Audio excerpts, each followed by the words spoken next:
Okay, let's get started with Chapter 1. Welcome to Biology 103. We're going to start with Chapter 1, which is basically a view of life. And this chapter, Chapter 1, is pretty much the same chapter that's Chapter 1 in every biology book that's ever been published. What they do in Chapter 1 is they give you a very brief presentation of what they're going to tell you in the rest of the book. Okay? So it's just an introduction to the entire book. But I thought, just to introduce the concept of life and Chapter 1, I've put there an illustration of a tree. These trees actually exist in our own state of California. We're lucky to have these in our country. They're called bristlecone pines. Anybody ever heard of a bristlecone pine? Ever heard of them? These are thought to be the oldest living organisms on the planet. Imagine that. We're talking about life in biology, obviously, and that is an illustration of what we think is the oldest living things on the planet. There's a whole grove of them. We think that they're approximately 4,600 years old. And there actually is one of the trees that they think is the oldest of the grove, and they call it the Methuselah tree. Y'all know who Methuselah was? Ever heard that name before? To put this all in perspective, 4,600 years ago, when these trees supposedly were seedlings, the pharaohs ruled Egypt. That's how old these trees are. But they won't tell us. They won't tell us which one of these trees is the Methuselah tree. Why do you think? They won't tell us which one of the whole grove is actually the oldest. To protect it. That's exactly right. Imagine what would happen if the single oldest living individual on the planet was identified. Now, don't you know some crazy Alabama fan would go out there? Something would happen to the tree, wouldn't it? Okay? So they won't tell us which tree is actually the oldest tree. I'd love to have a little piece of it, in my office as a collector's item. And that's what everybody would think. So something would happen to it. Information like this is just fun stuff, okay? I'm going to throw things out throughout the semester. I'll throw little tidbits of fun information like that out. You need to have heard of the Methuselah tree. You never know, like at a cocktail party or something, when you have cocktail conversation, somebody may mention the Methuselah tree or bristlecone pines. What, you're looking at me funny. Do y'all not go to cocktail parties? No? Okay. Well, let's put this in more, let's get this back to reality. When you're all standing around the keg, okay, and everybody's talking and somebody mentions the Methuselah tree, then you're going to know what they're talking about, right? But anyway, am I ever going to test you over any of the information like that? Absolutely not. But is it fun, little facts that make life interesting and make biology fun? Yes. It's things that you need to know. But then you'll never see something like that on the test. Anyway, so that was the bristlecone pines out of California. So let's get into biology. Chapter 1, a view of life. Well, let's break down this word biology and just see what it means. Bio means life. Ology means the study of. Bio means life. Ology means the study of. So you're in here to study biology. And biology is a very broad field. Lots and lots of different subfields. Some of those we're going to cover in our 103 class. Others will be covered in other classes here on campus. For instance, one of the branches of biology that we're going to talk about a lot is cytology.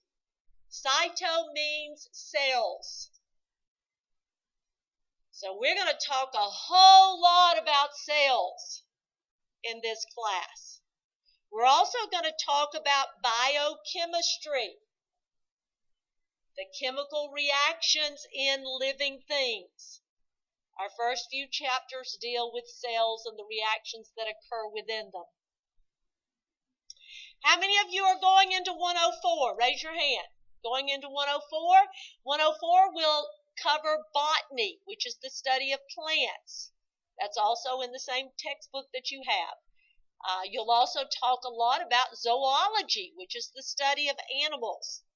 104 also covers ecology, which is the study of how organisms interact with each other and their environment. So those three topics are covered in the 104 class. How many people are going into anatomy and physiology here on campus? Raise your hand. Be proud of that. Okay? Anatomy and physiology downstairs. Mr. Rakestraw, Dr. Halstead, and Miss Williams are our daytime and some nighttime classes of anatomy and physiology. But you will be covering anatomy, which is the body's structure, and physiology, which is the body's function. Hello? Hello? How'd I go back, guys? Was it recording that whole time? Huh? Hello? Resume. So we're recording, right? Yes. Okay. Okay. Sorry for the interruption. Those of you that are headed into 201, you will be covering anatomy and physiology. Anatomy is the study of the body's structure. Physiology is the study of the body's function. Some schools choose to separate those into different semesters. We choose to put them together. We think that's more beneficial for the student. For instance, we take all of the body systems, divide them into 2 different semesters. So in the first semester, you'll take half the systems, and while you're studying the structure of that system, you're also learning the physiology of the system. For instance, in 201, which is the first semester of anatomy, you are learning muscles. That's one of the systems that you learn, okay? While you're memorizing the muscles of the bodies, where they originate and insert, you're also learning how the tissue functions, okay, how muscles actually work. As opposed to UAB, for instance, they separate the two. They actually put anatomy of the entire body into one semester and physiology of the entire body into the second semester.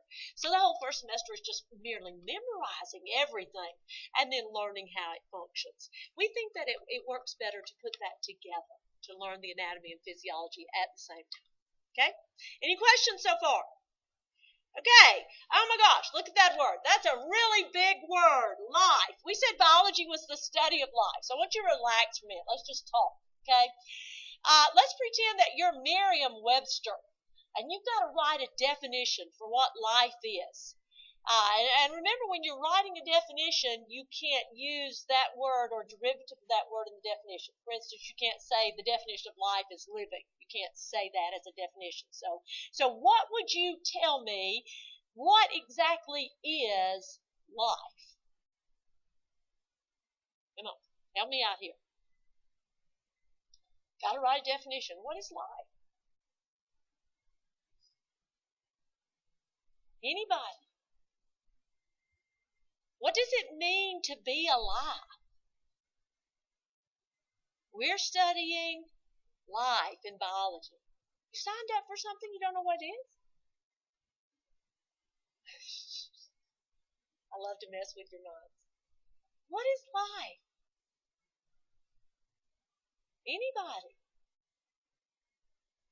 Talk to me. It's going to be a really long semester if you don't talk to me.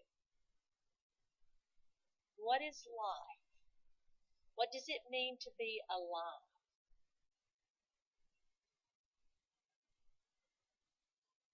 I'm going to make y'all wake up. Okay, is the recording intimidating you? No, you still want to answer? Well, let's, if nobody, I really want you to think about this. I'm going to try to make you think this semester. Is that alive? No, you don't think it's alive? Why? Why is it not alive?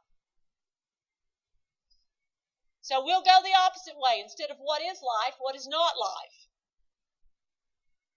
Why is it not alive? Because what? Do trees think? Do trees think? Do amoebas think? Do bacteria think? Huh? You think it's alive?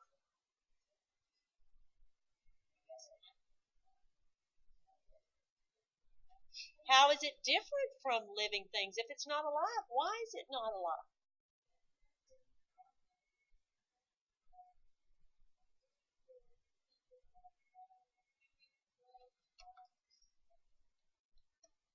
It didn't grow?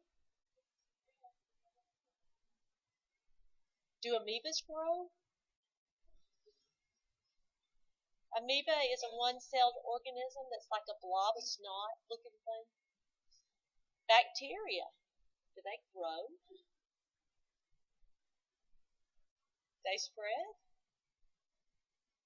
Is it alive? It grows, it multiplies, it adapts, it uses oxygen. Is it alive? It is? I love it when I convince people that fire is alive.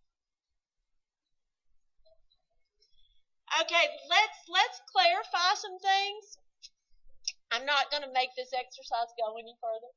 I love to mess with your minds though. Fire is not alive. Please don't go home and tell your significant other or your parents that you learned at Wallace State Community College that fire is alive. Fire is not alive.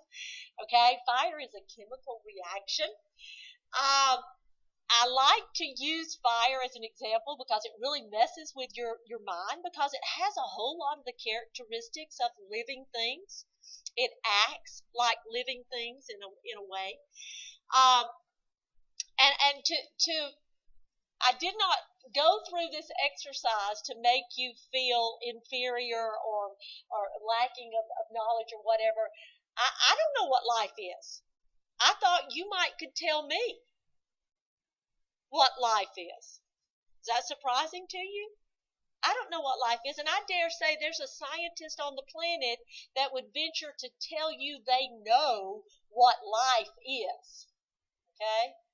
Life, we know what things look like when they are alive. For instance, I could have a cell. Let's say I have a cell in my hand, and I could tell you exactly the chemical reactions that are occurring in that cell to cause it to show those characteristics of being alive, because we know what living things, what they do, and how they act and how they appear when they are alive.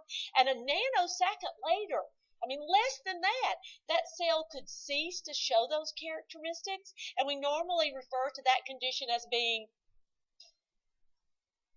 non-living or dead, okay? But I can't tell you what that was. We don't know what that spark is that causes things to be alive. We can't create life, okay? So I was hoping you guys could tell me what life was. But we have to start somewhere, right? And we know, you guys know, and you were trying to communicate that to me, and I kept messing with your mind. You know there are some characteristics that are there when something is alive, right? So that's what we say. As biologists, we really don't know what that spark is that causes life, but we know if something is alive, it has certain characteristics that it displays. Okay? And living things have to have all of those. You can't have just a few of those characteristics. You have to have all of them. And that's why fire really messes with your mind, because fire has a whole lot of the characteristics of living things. Okay, but it's not alive. So let's look at the 5 characteristics of life. The first one is organization. This is the one that fire lacks. Is fire organized? Absolutely not. It's very disorganized. As a matter of fact, by organization, I mean living things are made of cells. We're going to talk more about that in just a moment. Fire is not made of cells, and that's one of the reasons it's not alive. Okay. Living things acquire materials and energy. We're going to talk more about that also. Living things respond to their environment and to stimuli. We're going to talk about that. Living things reproduce and develop. and they adapt. So these are the 5 characteristics that have to be there for something to be considered to be living. So let's take the first one, organization. When you guys come back next Wednesday, we're going to talk about chemistry. That's chapter 2. In chemistry, we're going to learn what an atom is. But for today, if you've not had chemistry and you're unfamiliar with the term atom, just accept for today, until next Wednesday, that an atom is the smallest unit of an element, and that's what makes up everything on the planet. Okay, elements, to give you an example of what elements are, those are those fundamental basic substances like iron and copper and hydrogen and oxygen that make up everything else. Okay, so the fundamental unit of an element is called an atom. And again, we're going to spend an entire lecture period on chemistry and atoms, and we'll go more into that on next Wednesday. But for today, accept from me today that an atom is the smallest unit of an element, which makes up everything on the planet. Atoms join together into molecules.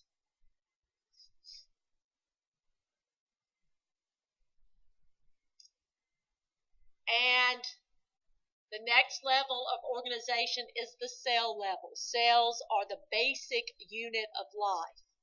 Cells are made of molecules. Molecules are made of atoms. Okay?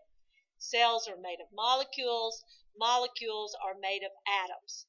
The cellular level is where we see those 5 characteristics of life emerge. This is the basic unit of life.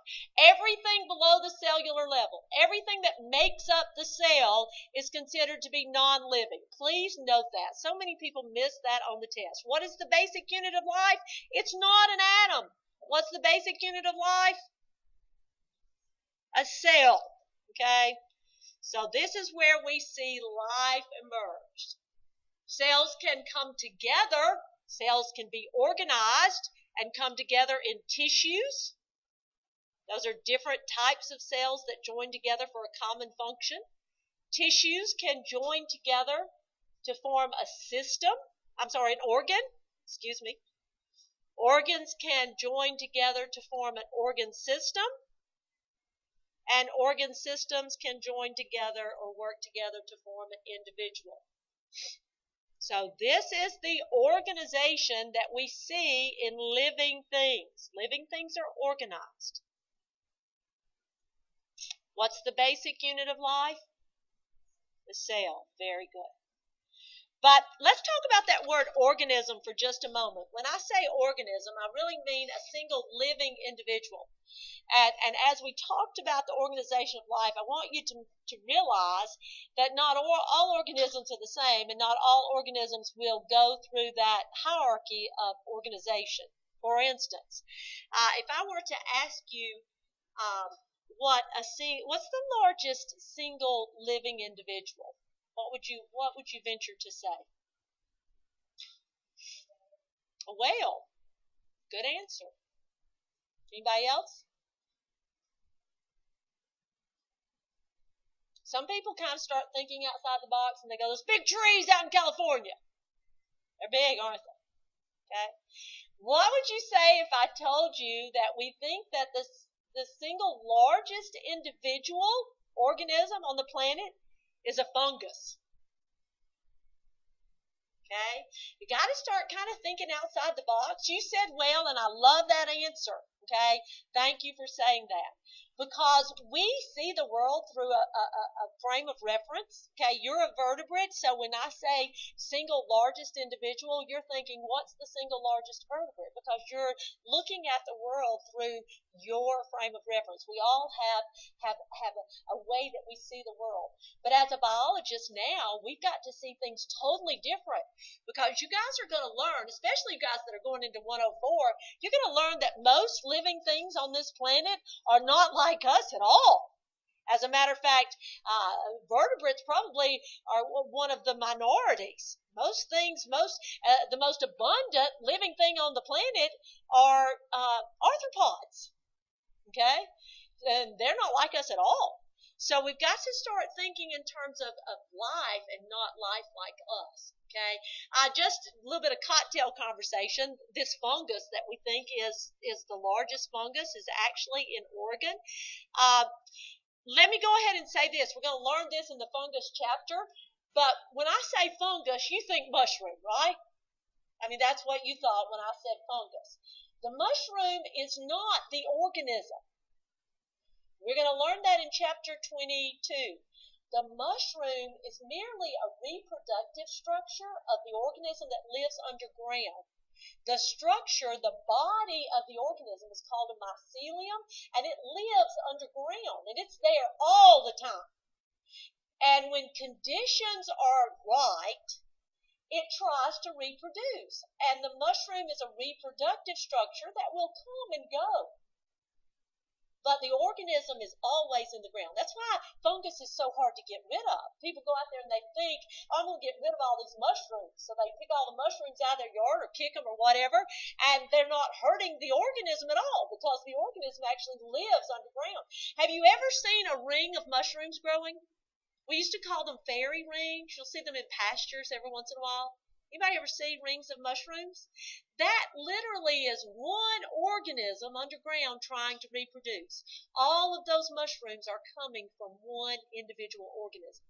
Okay? So, what about this giant fungus? The humongous fungus. Okay? We think that it started about 2,400 years ago. It's half a mile across. It goes 3 feet into the ground, and it extends for over 1,600 football fields. That's a giant fungus, okay? And it's all one organism, okay? Nobody's ever tried to estimate its weight. So we got to start thinking outside of the box, okay? So when I say single individual organism, I could be talking about a wide range of structures of organisms. For instance, some living things are individuals in a single cell. For instance, bacteria, the illustration there is Salmonella. Let me move that. That is a single individual in one cell. The protists that we're going to study in chapter 21, some of them are single individuals in one cell. Some living things are multicellular, obviously, and they go up to the tissue level. Now, what did we say a tissue was? That's when different cells come together for a common purpose. There are some organisms that are obviously multicellular. They have tissues, but the tissues don't form organs. For instance, the tapeworm there.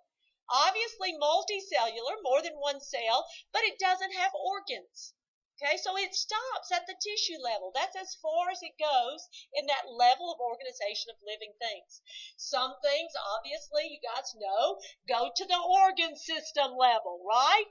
They've got organs, and the organs work together in systems. When I say organ system, you're going to automatically think something as sophisticated as ours. But not every organism is as sophisticated as us. For instance, there are there are some animals that have organ systems that are very primitive, not like ours at all. Let's take the nervous system. My tendency is to walk away from the microphone. There are some organisms, for instance, this little hydra right there. A hydra is a freshwater organism that is kin to the jellyfish. It's in the same phyla as the jellyfish, but it's almost microscopic. It's very, very, very small, but it has what's called a nerve net. Okay, now is that a nervous system? Yes, it's a nervous system. Is it like ours? Absolutely not, but it does allow that organism to be able to respond. It serves that function. We could go up a little bit more in complexity and look at the grasshopper's nervous system. It even has what's been illustrated here as a brain. Is it a brain like we think of a brain? Absolutely not. It's more of a ganglia or a group of nerves that come together to coordinate the system. And then, of course, our nervous system is very sophisticated. So, I want you really to start thinking about living things and life outside of your frame of reference. So when we say a single living organism, it could be any of those levels of organization. Okay. As we go up in that hierarchy of organization, as we go from atom to molecule to cell to tissue to organ system to individual, we have what's called emergent properties. Anytime you take two things and put them together, you're going to have properties that emerge when they come together that were not there in the individual components. So basically what we're talking about is as you go up in organization, the sum is more than its parts. When you put two things together, you're going to have properties that emerge that were not there in the components, in the parts. What do I mean by this? I mean, individual cells can perform certain functions, but when they come together, properties emerge that were not there in the individual cells. When they start working together, you have properties, new properties that emerge. A great example would be the heart. The heart is made, first of all, what is the primary function of the heart? What's it supposed to do? What property does a heart have? It pumps. That's exactly right. So the heart is an organ made of tissues. The tissues that come together to form the heart, some of them include cardiac muscle tissue and nervous tissue. Okay, take those two tissues that come together to form a heart. Can nervous tissue pump? No. Can cardiac muscle tissue by itself pump? No. But when you put them together as an organ, you have that property that emerges as an organ that's able to pump. That is an emergent property. Cells in the heart work together to create a pump.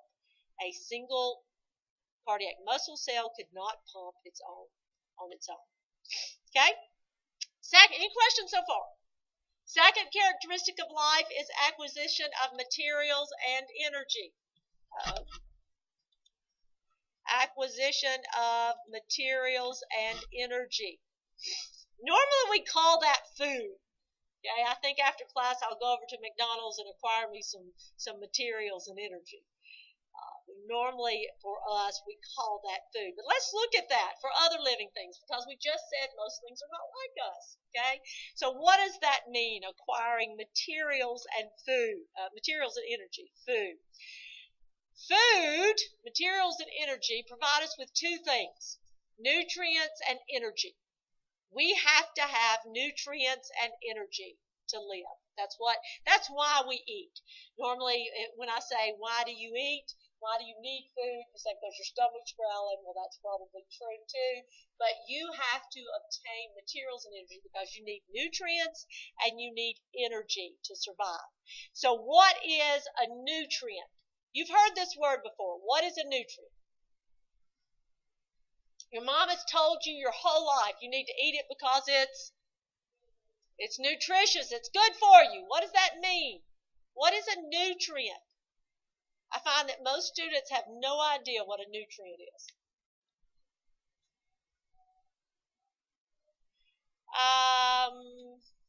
Fat's not necessarily a nutrient. That would go into the energy category probably. But you're on the right track. It's the vitamins and minerals. Okay? It's the vitamins and minerals in your foods. These nutrients are literally physical entities. These are physical molecules that your body has to have present that take part in the reactions that we're going to call metabolism. Nutrients are, listen carefully, nutrients are physical molecules that participate in reactions that we're going to call metabolism. And if those physical molecules aren't there, the reactions aren't as efficient. You have to have them. Okay, so if we just needed these nutrients that take part in our metabolism, we could pop those vitamin pills all day, couldn't we? And you can go to the drugstore and get vitamin C and vitamin D and vitamin E. Those are physical molecules that your body has to have. Okay? But our food provides us with something other than that, we have to also have energy. Our food gives us energy. Energy is defined as the capacity to do work. And we're going to talk a whole lot about energy in this class. We got a whole chapter on cellular energy, the capacity to do work. So a cell has to have energy, and it has to have nutrients. There is an exception to acquiring materials and energy in the biological world. There are some organisms called autotrophs. Have you heard this word before? What's an autotroph? Anybody know? It makes its own food. Autotroph, the word autotroph comes from the roots auto, which means self, like automobile. Auto literally means self. Troph, you see on your vocabulary words for next week, troph means to nurture or feed. So these are literally self-feeders. Okay? They produce their own food. And the ones that you're most familiar with are those that do it by photosynthesis. And we're going to talk about that later in the course.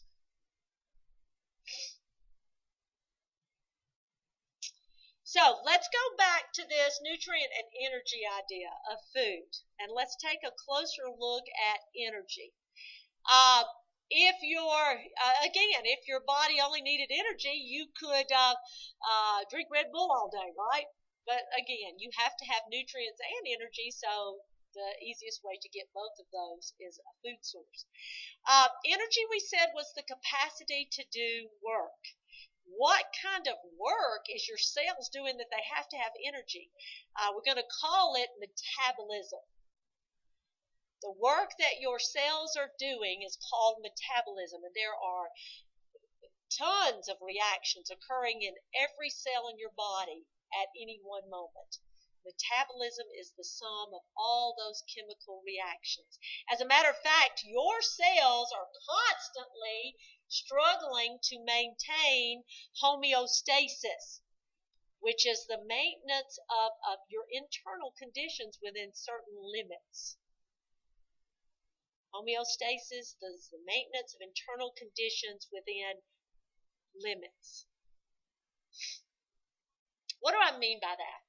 I mean that with regard to certain things, temperature is an example, pH is an example, with regard to certain conditions within your cells can only live within a certain range. Temperature is a great example. Most students are most familiar with that. You know, if your temperature gets too high, what happens? You die. If your temperature gets too low, what happens? You die. Okay, so your body has to maintain your body temperature within a certain range. Usually, what's your temperature right now? Usually 98 point something, 98.6 usually.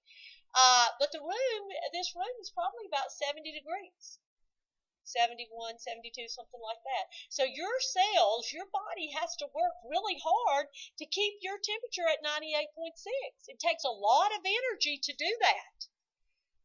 And so your cells constantly are using energy to make sure that your body temperature is 98.6, and you have no control over that. Temperature and pH are two things that your body has to maintain within a certain limit. pH 7.35 to 7.45 is usually the range. Anything higher than that, you start showing some symptoms. Anything lower than that, symptoms, and then eventually you would die if it got beyond that range. But you have no control over that. You have an internal mechanism that makes sure your body temperature is going to be 98.6. Have you ever been in a deer stand or at a football game and been really, really, really cold? What happens when you get really, really cold? You shiver. What does shivering do? Muscle contractions. Muscle contractions produce heat, and that's going to warm your body up. Do you have any control over that? You can't control whether you shiver or not. I mean, that would be almost as ridiculous as saying, I'm going to go play tennis today in the 90 degree heat, and I don't think I'm going to sweat today. You can't control that. When your body gets too hot, you sweat. Your face gets flushed. Okay, these are things that help to control your body temperature. So your body is taking care of that for you. Thank goodness we don't have to worry about it. There are some living things that don't have internal control mechanisms. They have to depend on their environment to control their body heat. For instance, these little reptiles, I have a few of them in here that I have to keep lamps on because they don't have an internal control mechanism. They still have to be aware because if their body gets too cold, they die. If their body gets too hot, they die. But they have to manually control it by moving to cooler places or warmer places. So luckily, we don't have to worry about that. Third characteristic of life is the ability to respond. Living things respond to stimuli. It results in movement, behavior. In higher organisms, it results in learning. And this usually helps organisms to survive if they can learn. So living things respond to stimuli. Temperature or light is a good stimulus.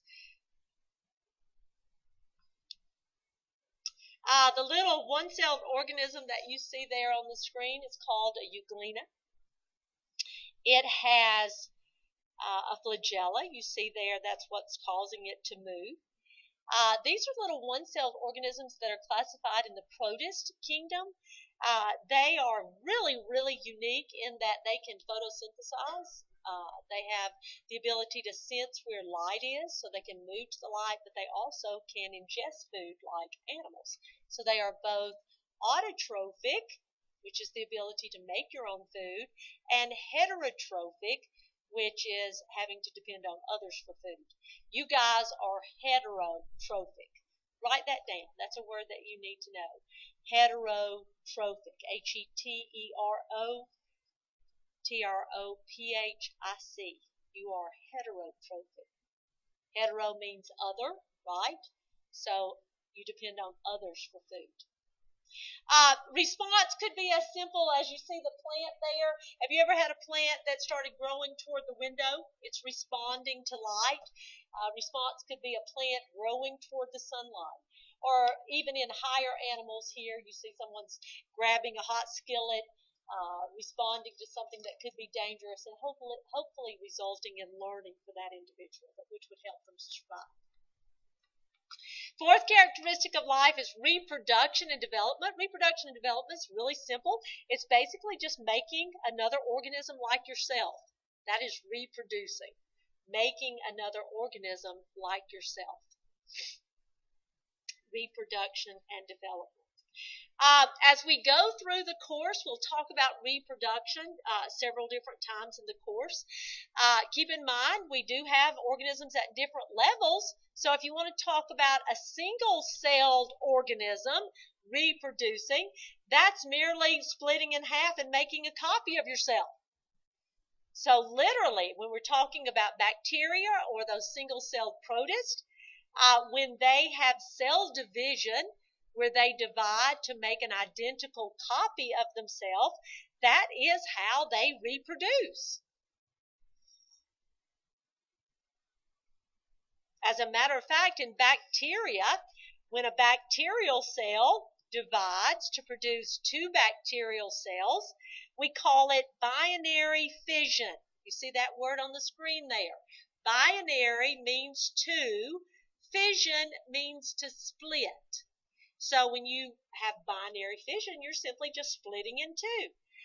Keep in mind there that as you see, that bacterial cell right there has split into two bacterial cells, and then those two bacterial cells have split into two more bacterial cells. All of those cells, if there is no any type of mutation genetically, all of those cells would be genetically identical. So when you make a copy of yourself, we call it asexual reproduction. And there's no genetic variation in asexual reproduction. Make sure you get that word down. Asexual reproduction. So when I say asexual, remember when you put a or an in front of a word, it means not that word, right? So that is literally not sexual reproduction. In asexual reproduction, there is no genetic variation. In higher organisms, multicellular organisms, they experience sexual reproduction. And this is probably not what you're thinking, okay? Sexual reproduction is really very simple. It's two individuals producing specialized cells that unite, that produce an immature individual. That is sexual reproduction. Individuals producing specialized cells that unite to produce an immature individual. Keep in mind, we're going to learn throughout the semester that animals are not the only living things that have sexual reproduction. Plants have sexual reproduction, and fungi have sexual reproduction. So keep in mind the definition of what that is. It's merely two individuals producing specialized cells that unite to produce an immature individual. The important thing I'd like for you to remember here is that you have genetic variation in sexual reproduction. That means the offspring are going to be genetically different than the parents, which you didn't have in asexual reproduction. Okay? Everybody okay? Any questions? Okay. Instructions for development for any individual, regardless of if they're unicellular, multicellular, if they produce asexually or sexually, the instructions for development of that individual is encoded in what we call genes. Most of you have heard the word gene. I don't know how much understanding you have of that word, but looking at this illustration, can you tell me what that is? Do you recognize that? It's a chromosome. That's exactly right. All living things have chromosomes, have DNA. If I were to take that chromosome and unravel it, I would eventually see this double helix structure right there. And you recognize that as what? DNA, exactly. Okay, so when we talk about genes, and we've got a chapter later on in the semester where we're going to spend a lot of time talking about DNA and genes and exactly what a gene is. But for today, just please know that a gene that you see in that illustration is a segment of DNA, and the DNA is part of the chromosome. Okay, so if you unravel the chromosome, you eventually get down to see the DNA, and there are segments of DNA that are called genes. It's segments of that structure that actually code for the cell to make a product. Okay, so instructions for development are encoded in genes, and genes are actually passed. You guys probably know this from high school, but the genes are passed from generation to generation in those chromosomes. The gene is what you pass to your offspring, the chromosomes, in the chromosomes. Okay? So instructions for development are encoded in genes, which are passed from parent to offspring in the form of a chromosome. Okay, the fifth characteristic of life is adaptation. An adaptation is simply a modification. It's a change. If you modify something, it's a change that makes that organism better suited. And living things do that. Living things definitely adapt. In chapter 15, 16, and 17, we're going to spend a lot of time talking about how populations adapt. We can even go as far as the hierarchy of living things. We can go above the individual organism level and talk about populations of organisms or communities of organisms. And then we would get into ecosystems and biomes, etc. But in chapters 15, 16, and 17, we're going to talk about how populations of organisms adapt by natural selection. Have you ever heard that word before, natural selection? What is natural selection? God, there's a little buzz phrase that you probably are familiar with. Natural selection is survival of the fittest. Way to go. Yes, survival of the fittest. We're going to talk a lot about that in those 3 chapters. And we're going to learn that fitness means more than just survival, that it actually means reproduction also. But because of natural selection, our populations end up being diverse. So natural selection gives us diversity, which is a really good thing. It's a good thing for things to be different. We're going to learn that. That's going to be a reoccurring theme in Biology 103. Any questions so far? Living things are classified.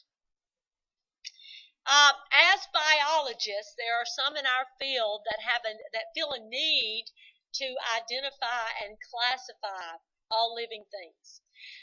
In the real world, I guess these scientists would be the accountants, okay? Because they want everything to have a name and everything to have a place. The grouping of things based on some similarities. So when we talk about classifying things, all we're doing is coming up with some subjective criteria and putting things into groups based on that criteria. And again, let me emphasize that criteria is subjective. There's a whole science that involves doing this. It's called taxonomy. And these taxonomists, they're called, spend their entire lives identifying new organisms and classifying them according to similarities. For instance, if I were to classify this class, I would start with everybody in the whole room. That would be the largest group, right? Each group is called a taxon, T-A-X-O-N. So my largest grouping, my first taxon, would be the whole room, everybody in the room. Okay, and then I would come up with some subjective criteria to subdivide you into smaller groups. Probably one of the most obvious would be gender. So my second taxon or subdivision would be male and female. So then I would divide all the males and have them go into one group and all the females into another group. And then within that subdivision, I would come up with some other criteria. Let's say eye color would probably be a good one. Those with blue eyes and those without blue eyes. So I would subdivide my female group into eye colors, and then I would subdivide my male group into eye colors. So I would subdivide and get my group smaller and smaller and smaller based on a criteria that I choose until I have each individual student in a group of their own by themselves. Okay? That would be classification, and that is called a hierarchical system. Keep in mind, taxo means to put in order. Onomy means law or rules. That just because, let's wait just a moment. Let me continue with this thought. Just because each individual student would be in a group of their own, they're still a member of each taxon above, right? Just because they have been individually classified, they're still a member of the female group. They're still a member of the blue-eyed group. They're still a member of the whole room, right? The gentleman who gave us our system of classification that we still use today is Carl Linnaeus. We call him the father of taxonomy.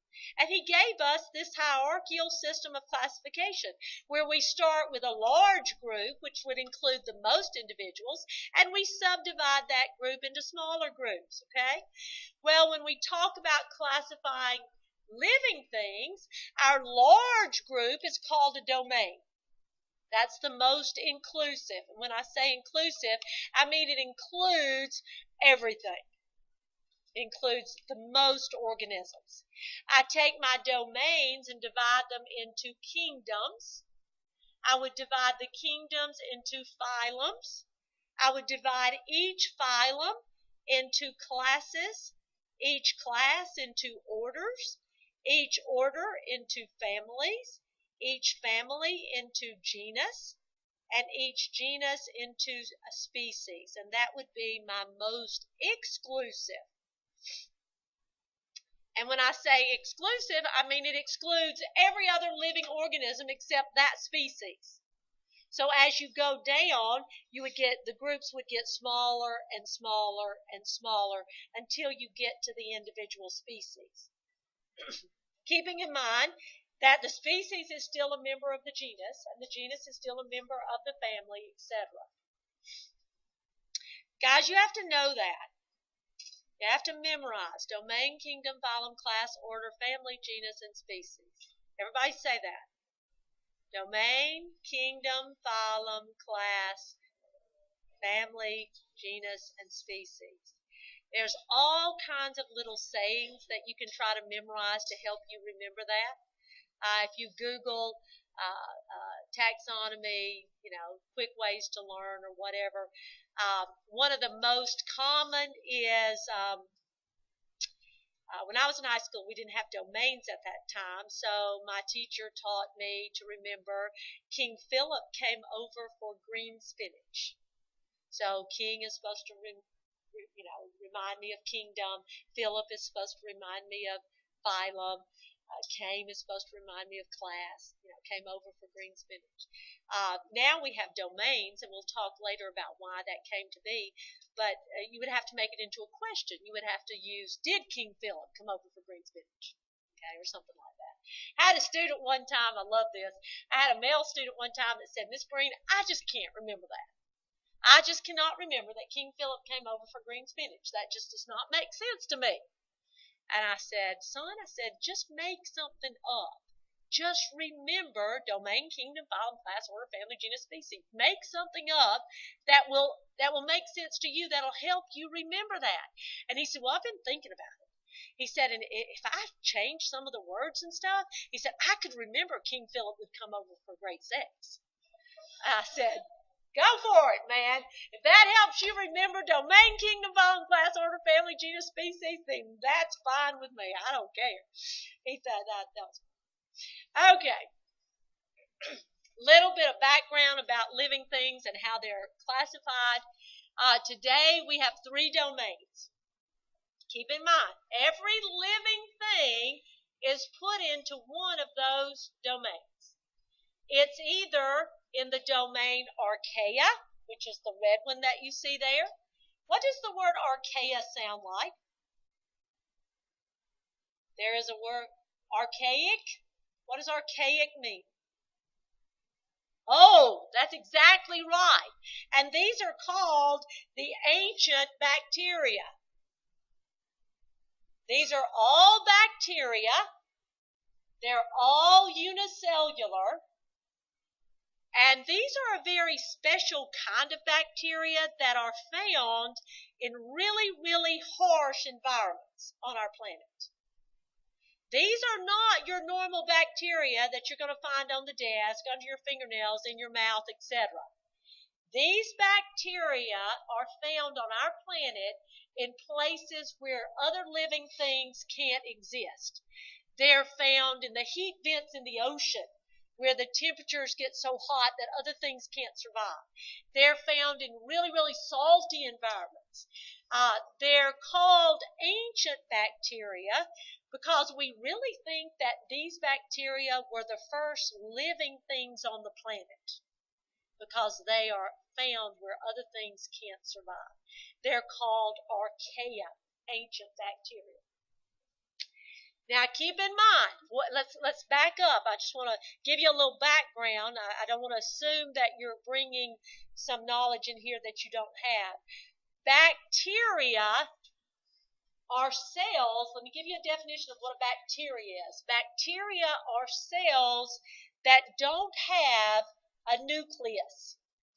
Most of you are aware that cells have a compartment that houses the genetic information, and it's called a nucleus. Bacteria do not have that compartment. Now, bacteria have chromosome. They have a chromosome. They have DNA, but the DNA is not in the nucleus. There is not a nucleus. Whereas other cells that are not bacteria have an isolated compartment that has a membrane around it, and the DNA, the chromosomes, are going to be within that compartment, isolated from the rest of the cells. Okay? Bacteria do not have that. And we refer to those types of cells, cells that do not have a nucleus, as being prokaryotic. That is a word that you need to know today. Let's make sure that we understand that. Prokaryotic cells do not have a nucleus. What's a prokaryotic cell? It doesn't have a nucleus. And those, by definition, are bacteria. Bacteria are prokaryotic. Prokaryotic is bacteria. Okay? Are you with me? The only cells that are prokaryotic are bacteria, and all bacteria are prokaryotic. They don't have a nucleus. They have a chromosome. They have DNA. All cells have to have DNA. It's just not in a separate compartment. Okay? It's very simple. The second domain is called bacteria. Some books call it eubacteria. The prefix eu, EU, maybe we'll write this on the side of your notes. The prefix EU means true. So when I say eubacteria, I'm literally saying true bacteria. So this domain includes all the other bacteria that's not archaic. They are all unicellular. It's the common bacteria that we see around us in normal environments, good and bad. It's all bacteria that's not the archaic bacteria. And by definition, as I just said, they don't have a nucleus, and they are prokaryotic. You got that? Very important that you get that concept today, because I'm going to start using prokaryotic and assuming that you understand what that means. All other cells that have a nucleus, anything that's not a bacteria, is called a eukaryotic cell, and they are classified in the domain Eukarya. Some of these are unicellular, some of them are multicellular, but they all have a nucleus that's bound by a membrane, and they are called eukaryotic. Okay? Everybody okay? Okay, 1 minute.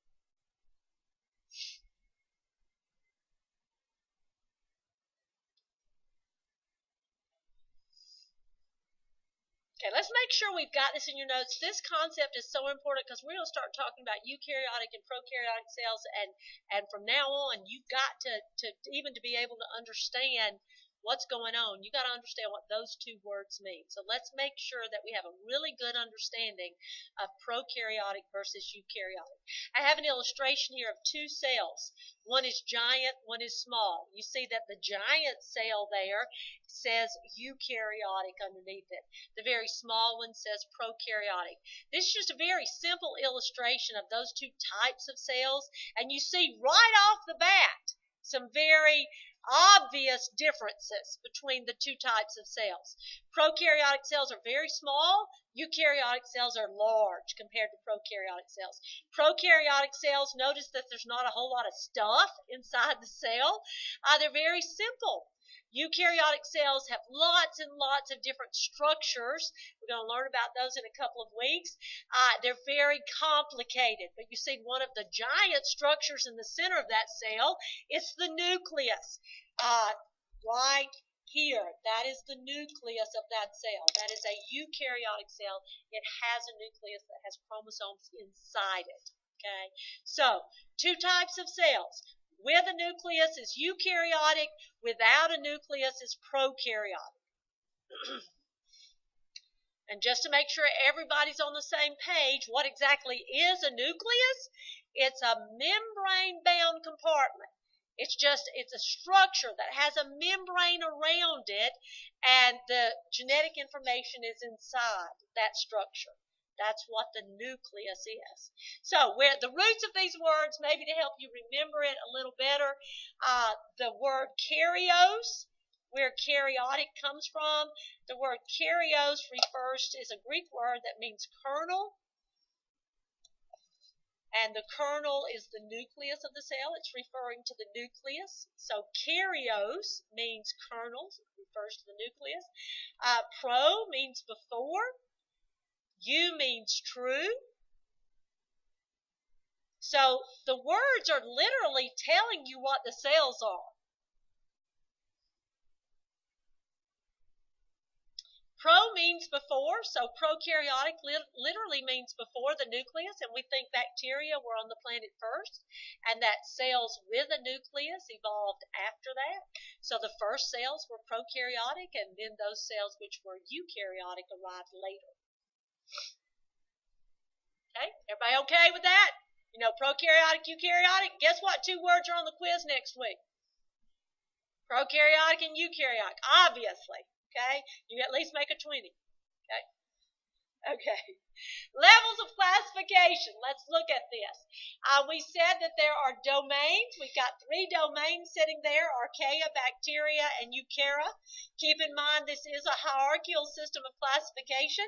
So underneath the domains, we have kingdoms. Underneath the kingdoms, then we would have phyla, class, order, family, genus, and species. Keep in mind that it is hierarchical there. Under archaea, there are 3 kingdoms. We'll talk about those later in the course. Under the domain bacteria, there are many kingdoms, usually 12 to 15, depending on what book you pick up. Again, remember, this is all subjective. Under the domain eukarya, there are 4 kingdoms: protists, fungi, plants, and animals. In this course, we're going to talk about protists and fungi. Those of you that are going into 104 will complete the domain eukarya with plants and animals being discussed in 104. So let's just take a quick glance at those. The kingdom Protista and what's in there. These organisms, there are some that are unicellular, there are some that are multicellular. Guys, I really can't tell you what a protist is, so let's just skip it. I'll come back to it. Kingdom fungi, there's really good criteria, guys, for what a fungus is. I mean, you have to meet the criteria to be a fungus. You have to be immobile. That means you don't move. Fungi do not move. Okay, if your fungus is moving, you may need to reconsider that. Okay, I may need to look at that mushroom again. But fungi does not move. They actually have a structure outside of the cell called a cell wall that is made of a very special substance called chitin. You have to have that to be a fungus. They are also saprotrophs. Saprotrophs. Let's write that down. Saprotroph. Okay? Troph, we saw that word a while ago. What is troph? To nurture or feed. Remember we talked about autotrophs and heterotrophs? Well, a saprotroph is a special type of heterotroph that means they depend on others for food, okay? But these guys don't ingest. They don't bring in nutrients and materials. They actually release digestive enzymes into their environment. They break down substances and then absorb the nutrients. So these are our decayers. These things decay substances for us. Let me just make this kind of more real to you. If you were a saprotroph, this is what they do, okay? If you were a saprotroph, if you had the ability to get your nutrients and minerals like saprotrophs do, you would go over to McDonald's, you would order a Big Mac, and you would throw up on it. Okay, and then you would allow the digestive enzymes to work on that, and then you would somehow have the ability to lay down in that substance and absorb the nutrients. Okay, it would make going out to eat a whole different experience. So these things release digestive enzymes into the environment and absorb the digested nutrients. Plants, there's really good criteria of what a plant is. A plant is multicellular, it's photosynthetic, that means it photosynthesizes. It actually has sexual reproduction. So you have to meet that criteria to be a plant. Animals, there's really good criteria to what an animal is. Animals have sexual reproduction. They're multicellular. They ingest and process their food. You see here, there's all different types of animals there. Even the Wallace State cheerleaders there are animals. So let's go back. I said I couldn't tell you what a protist was. Let's go back and talk about that for just a moment. Sometimes you run across organisms that don't fit the criteria of what a plant, an animal, or a fungus is. So what do you do with them? If they're eukaryotic, they have to stay in this domain, right? So if you have an organism that doesn't fit the criteria for what a fungus is, it doesn't fit the criteria for what a plant is, it doesn't fit the criteria for what an animal is, you throw it in the garbage can called protist. So what are protists? What do they have in common with each other? Nothing. You can't really say what they are, but you can say what they aren't. Okay, they're not plants, animals, or fungi. So, think about the garbage in your garbage can at home. What does it have in common with all the other pieces of garbage? Nothing, except that they're all garbage, right? So, when we start talking about protists, we'll talk about how they are similar to plants, similar to fungi, similar to animals, but they're not. Okay. Living things have scientific names that are universal. Linnaeus also gave us this. It's called binomial nomenclature. Every living thing that is classified has a scientific name. It's 2 words. Binomial means 2, nomenclature means naming system. So this is our 2-word naming system. And we have to have something that's universal so that we can communicate with other people in different areas. For instance, if I'm doing some work on June bugs in Alabama, if I'm doing some studies on June bugs, what's a June bug? You don't know what that is? You know what a June bug is? It's that little, it's akin to a Japanese beetle. It's a little bigger. Did you ever put a string on its leg and let it fly? Come on, guys. It's the simple things in life. You tie a string on their leg, and then they start to fly away, and they fly over your head. You've done that? Yeah. So if I'm working with June bugs, and I want to call a scientist in Czechoslovakia, and ask them about their June bugs in Czechoslovakia. Do you think they call them June bugs in Czechoslovakia? Probably not, right? So we have to have some name that is universal that all scientists will use. It's a 2-part name. The first word is the genus. The second word is the species. The first letter is always capitalized. The first letter of the first word is always capitalized. The first letter of the second word is always lowercase.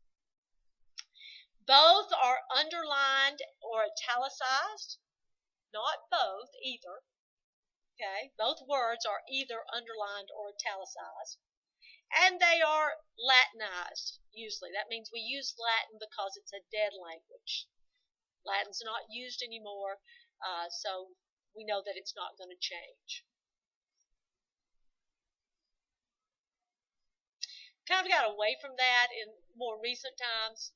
New organisms are being discovered every day at astronomical numbers. Actually, we think more things are going extinct daily than are being discovered without being discovered. And scientists today really have a sense of humor. They've kind of gotten away from the Latin part so much. They're starting to name organisms after people. One of my favorites is a little beetle that was discovered several years ago, and the genus is Bah, B-A-H, and the species is Humbuggy.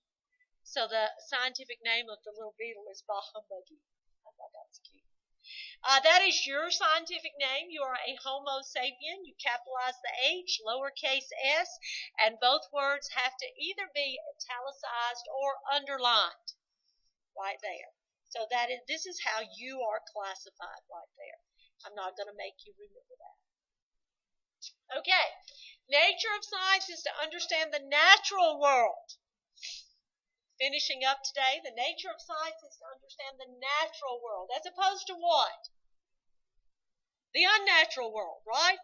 So we're not talking about anything in here that's supernatural. We're talking about that which is, that which we can see, touch, feel, taste. We're talking about nature, those things out there which we can see and collaborate. And we study or understand the natural world through observation and testing.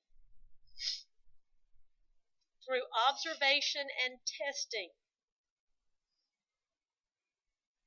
Let's just lay some ground rules about the basis of science. What are we doing in here? What are we doing in biology? What is a biologist and what's the nature of the science of biology? All sciences are objective. This is a very important word. We have to be objective. What's the word objective mean? I find that most students have no idea what the word objective means.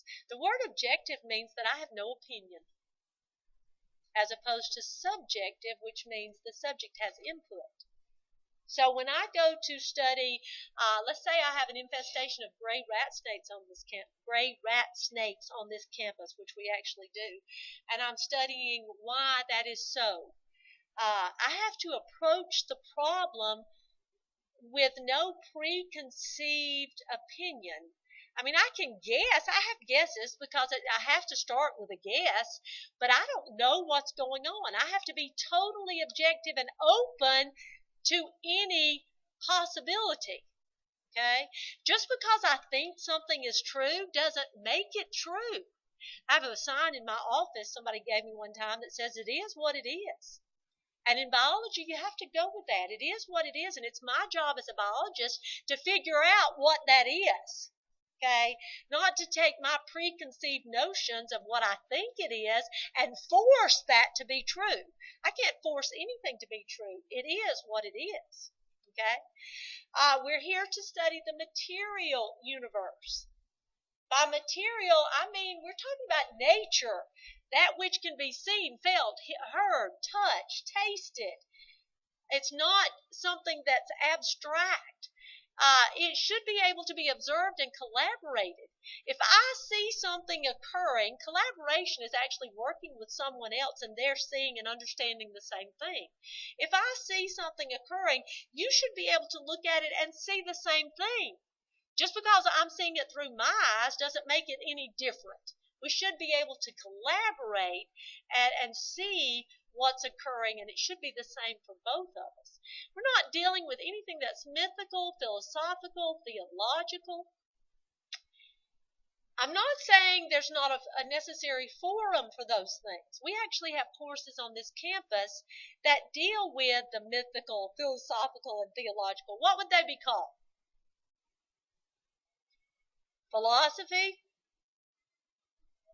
Theology, sociology, what, mythology, yeah, all these ologies, yeah.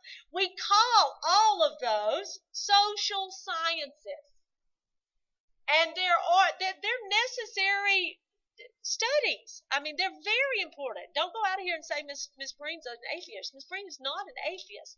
These are very important courses, okay? But they're courses that are based on opinion, they're based on faith, they're based on tradition. That's not what the natural sciences are, which was what we are. We're biology. Anything that's based on nature, based on material, physics, chemistry, biology, geology, astronomy. All of those are natural sciences, and they're two different things. As a matter of fact, what separates the natural sciences from the social sciences is how we approach a problem. Natural scientists approach problems using a very objective, thought out method called the scientific method. It's an objective way to approach a problem. We start with a problem. Identify a problem or a question. Okay? And we have to start somewhere.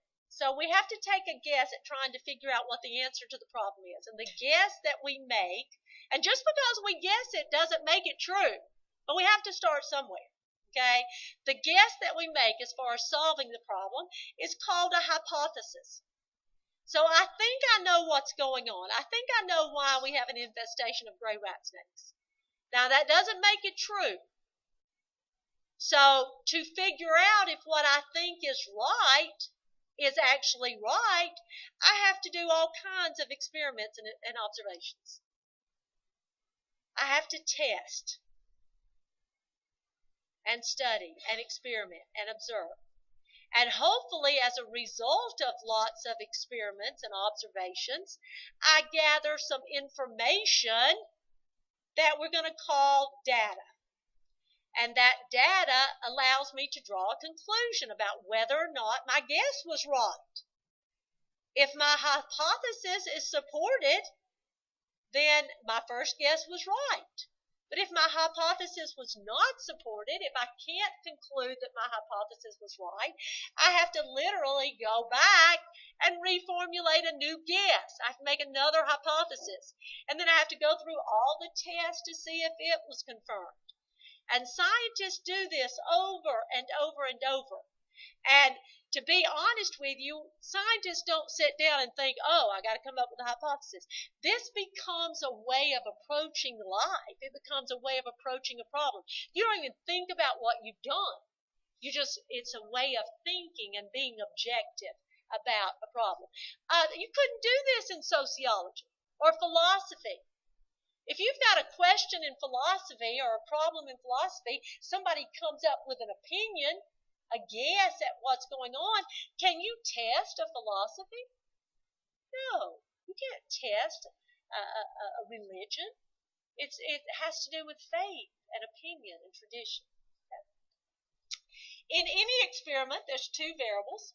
There's an independent variable, which is what the scientist controls, and a dependent variable, which is the response to that, what happens as a result of what the scientist does. There's a dependent variable and an independent variable. Keep in mind, the independent is what the scientist is manipulating. If the scientist is testing the effects of aspartame on rats, it would be the amount of aspartame given to the rats. If the result of that is death and tumors, if the rats die, then the dependent variable would be death and tumors. Okay, so the independent is always what the scientist is controlling. The dependent variable is what happens after that. Good experiments always have a control group to make sure that you know the results are from the independent variable. A control group is a subject that doesn't experience the independent variable. You have to have a control group to make sure that the results were because of your independent variable.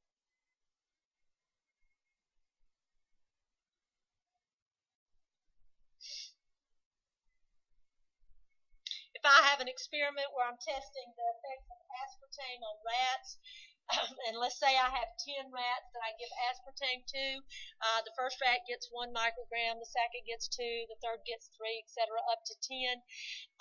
And if let's say I tuck them all, I give them their aspartame at night, I tuck them all in and go home for the night, something happens and the cleaning people accidentally kill all my rats, but they try to cover it up so I don't know. I come back the next morning and I don't know anything that's happened. I'm going to assume the aspartame killed the rats, right? I mean, I gave them aspartame, went home, I come back and they're dead. But I don't know what happened. That's why we have a control group. Because if I have 11 rats, 10 of them that get aspartame, 1 of them that doesn't but lives in the same conditions as the other 10, same situation, I give 10 of them aspartame, tuck all 11 in, go home, let's say something happens and they all die. I come back the next day and I know it wasn't the aspartame because I have an 11th rat that didn't get the aspartame that also died. So it was something else in the environment that killed them that wasn't the aspartame. Okay, so you have to have a control group. Also, your results have to be reproducible. In science, When we do an experiment, we publish everything.